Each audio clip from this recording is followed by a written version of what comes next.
खामिनेई की शहादत पर मुसलमान अपने सीने पीट रहे हैं, पर कुछ लोगों के सीने पर क्यों सांप लौट रहे हैं, मुझे तो ये नहीं समझ आ रहा।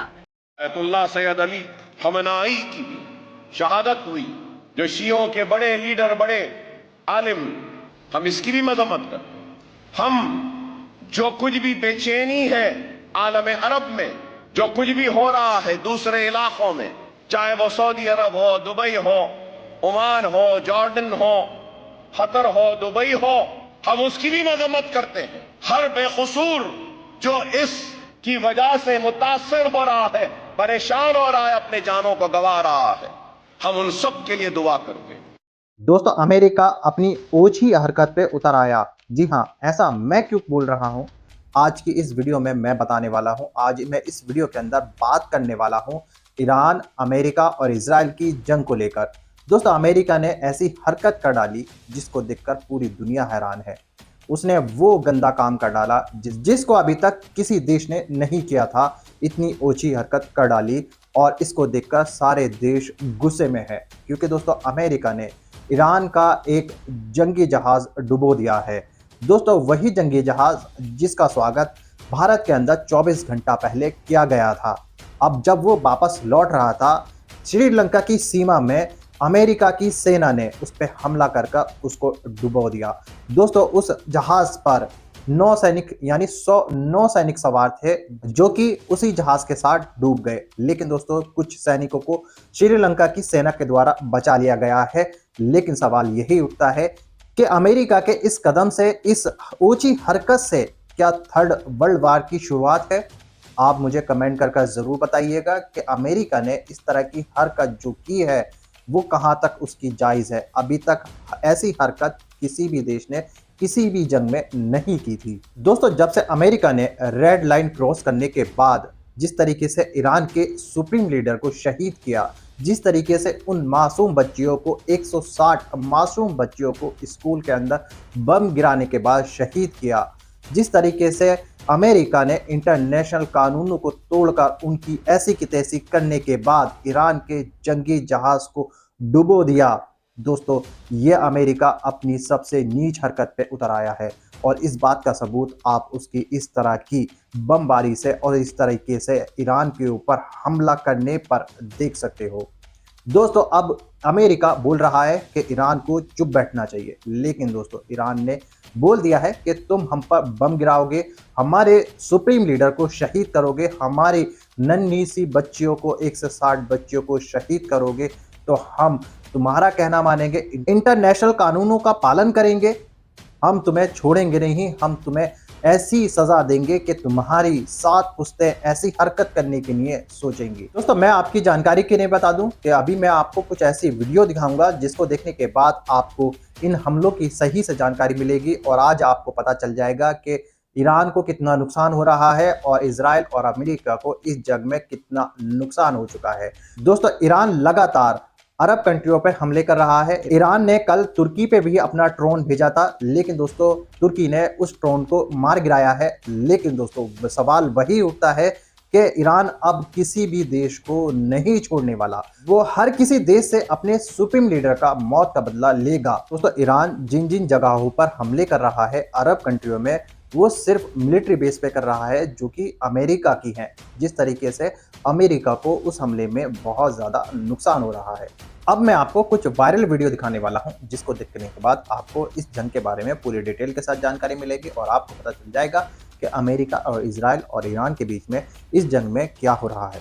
मगर दोस्तों, ये वीडियो दिखाने से पहले मेरी आपसे गुजारिश है, आज का ये वीडियो पूरा एंड तक जरूर देखना और अगर आप चैनल पर नए आए हो चैनल को जरूर सब्सक्राइब करना, साथ में इस वीडियो को दूसरे लोगों में शेयर जरूर करना। चलिए दोस्तों, पहले आप ये वीडियो देख लीजिए, फिर आकर मैं आपसे बात करता हूँ। खामिनेई की शहादत पर मुसलमान अपने सीने पीट रहे हैं, पर कुछ लोगों के सीने पर क्यों सांप लौट रहे हैं, मुझे तो ये नहीं समझ आ रहा। भाई, हमारा तो उन लोगों से रिश्ता है ला इलाहा इल्लल्लाह का। तुम लोगों का क्या रिश्ता है? तुम रोडों पर नाचते हो, हम तो तुम्हें नहीं रोकने आते। तुम हमें क्यों बोलने आ रहे हो? हमें बोला जा रहा है कि ये मसला तो ईरान और अमेरिका का है उनकी जंग है, वो जाने। उन लोगों को मैं बता दूं, ये पूरी इंसानियत और एक उम्मा का मसला है। मुसलमानों को शिया सुन्नी में बांटने की कोशिश मत करो। शिया सुन्नी एक दूसरे के भाई हैं और जुल्म का एक ही रंग होता है। कल कश्मीर था, आज गजा, ईरान और लेबनान है, कल शायद कोई और मुल्क होगा। ये ईमान का हिस्सा है, मुल्क का नहीं। कल तो तुम बोलोगे हिंदुस्तान में रहते हो, हज और उम्रा करने सऊदी क्यों जाते हो, तो जाना छोड़ देंगे क्या?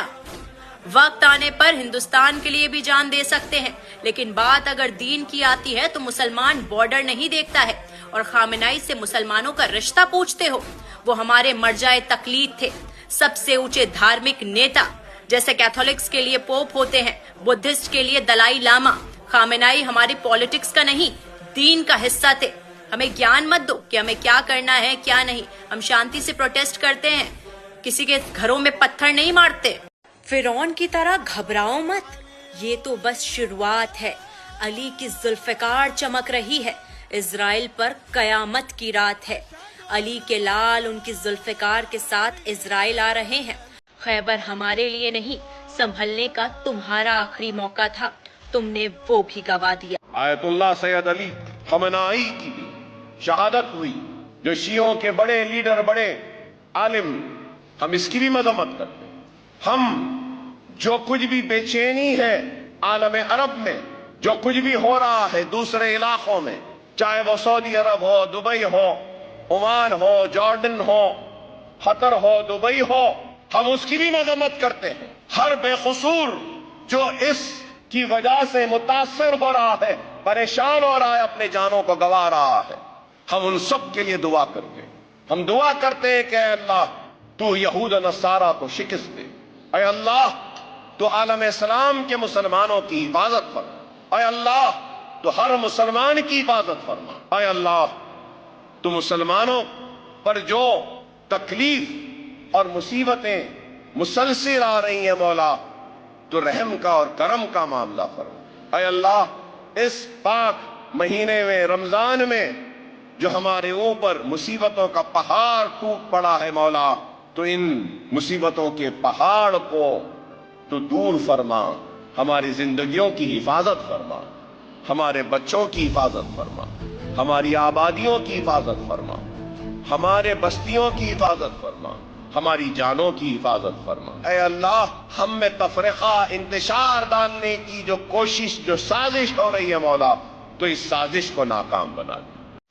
दोस्तों देखा आपने ये वीडियो, उम्मीद है ये वीडियो देखकर आपको इस जंग के बारे में पूरी डिटेल के साथ पता चल चुका होगा। दोस्तों ईरान जो बैठने वाला नहीं है, उसके सुप्रीम लीडर को शहीद किया गया है, वो अपने सुप्रीम लीडर की मौत का बदला जरूर लेगा। दोस्तों लगातार ईरान इजराइल के अंदर मिसाइल पे मिसाइल दाग रहा है। दोस्तों उसका कहना है कि हम पर कितने भी मिसाइल गिरा लो, हम पे कितने भी हवाई हमले कर लो, हम चुप बैठने वाले नहीं हैं। हम तुमसे बदला लेंगे, हम तुम्हारी सास पुश्तों को इस दर्द का एहसास कराएंगे जो तुमने हमारे साथ किया है। दोस्तों ईरान के पास खोने के लिए कुछ नहीं है, लेकिन दोस्तों ईरान अमेरिका और इजराइल को ऐसा सबक सिखा देगा कि दोबारा ऐसी हरकत करने के लिए वो 100 बार सोचेंगे। दोस्तों अमेरिका और इजराइल ने सोचा था कि इस जंग को हम 2 से 4 दिन में ख़त्म कर देंगे, इस जंग को हम बहुत जल्द जीत लेंगे अगर हम ईरान के सुप्रीम लीडर को मार देते हैं। लेकिन दोस्तों इसका हो गया उल्टा, ईरान ने लगातार हमले कर कर अमेरिका और इजराइल को चौंका दिया। अब वो ये सोच रहे हैं कि इस जंग को कैसे ख़त्म किया जाए, लेकिन ईरान चुप बैठना वाला बिल्कुल नहीं है। दोस्तों अब ईरान ने साफ तौर पर यह धमकी दे डाली है अमेरिका और इजराइल को कि अब तुम पर ऐसा हमला करेंगे कि तुमने सपनों में भी नहीं सोचा होगा, तुम ऐसे हथियार देखोगे जिसका तुम्हें अंदाज़ा नहीं था। दोस्तों ईरान लगातार ऐसी धमकियां दे रहा है, लेकिन दोस्तों बहुत जल्द बहुत बड़ा ईरान करने वाला है, क्योंकि उसके सुप्रीम लीडर को शहीद किया गया है और इसका बदला बहुत जल्द वो इजराइल से लेने वाला है। दोस्तों बहुत बड़ी कार्रवाई कर रहा है ईरान। दोस्तों ईरान ने अभी तक अमेरिका और इजराइल को बहुत नुकसान पहुंचा दिया है, क्योंकि अरब कंट्रियों में जिस तरीके से अमेरिका ने मिलिट्री बेस बना रखे थे, जिस तरीके से वहां पर बैठकर अमेरिका देशों पर कार्रवाई किया करता था, ईरान ने उनके मंसूबों पर पानी फेर दिया। ईरान ने उन मिलिट्री बेसों पर मिसाइलें दागकर उनको तबाह और बर्बाद कर दिया। दोस्तों आप लोगों की क्या राय है इस वीडियो के बारे में और इस हमलों के बारे में और ईरान की जो कार्रवाई है उसके बारे में, और डोनाल्ड ट्रंप ने जिस तरीके से ईरान के साथ क्या है उसके बारे में आप लोगों की क्या राय है, और इजराइल के साथ कैसा सलूक होना चाहिए आप मुझे कमेंट करके ज़रूर बताइएगा। दोस्तों आज की वीडियो में बस इतना ही, मैं फिर मिलूंगा ऐसे ही दूसरी वीडियो के साथ, तब तक के लिए सलाम, नमस्ते, जय हिंद।